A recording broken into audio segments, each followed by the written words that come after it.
Guys আজকে আমরা চলে যাচ্ছি দুই ভাই বোন আজকে খেতে। আজকে আমরা রাস্তায় যা পাবো তাই খাবো। তো আজকে আমরা চলে গিয়েছি ধামরাই বরাত সেন্টারে।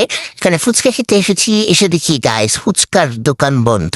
তো এরপর আমরা চলে গেলাম বরাত সেন্টারের রুপটপে। ভাই এর আগে আমি এই জায়গায় আসছি একবার, আর এই জায়গার খাবারের টেস্ট খুবই বাজে, খুবই জঘন্য। তারপর আমার ভাইয়ের আবদার সেইখান থেকেই খাবে, তো তার আবদার না ফালাতে পেরে এখানে আমরা অর্ডার দিয়েছি মিট বক্স। অর্ডার দেওয়ার 1.5 ঘন্টা পর গাইস খাবার আসছে। আর তারপরে যা আসছে ভাই আমি সেটা বলতেই পারবো না।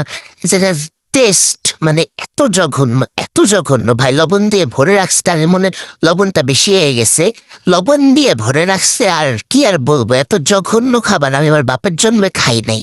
তারপরে খাবার ভালো না লাগায় চলে আসছি ভালোবাসার ধামরাইতে।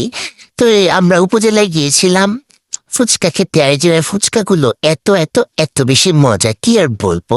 আপনারা সবাই চলে যাবেন ধামরাই উপজেলায় ফুচকাটা খাওয়ার জন্য। তো এরপর আমি চলে এসেছি টেস্টি ট্রিটে, আর এখানে আজকে আমি খাবো ভাইরাল আইসক্রিম পেস্তা কুলফি, এটা আমার অনেক পছন্দ। তো এরপরে এটা নিতে নিতে চোখ পড়লে গোলাপি কেকের দিকে। এটা পরে এখন আমি আইসক্রিম আনবক্সিং করব।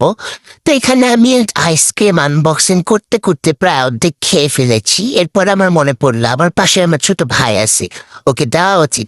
এরপরে বাকিটাও ও খেয়ে ফেললো। এরপরে আমার মা আইসক্রিম খুবই পছন্দ করে, তার জন্য এটা নিয়ে নিলাম।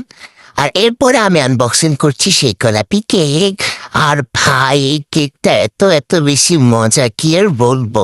আচ্ছা খেতে খেতে পেটটা ফুটে যাচ্ছে। তো গাইস আজকের ভিডিও এই পর্যন্ত, দেখা হচ্ছে পরে।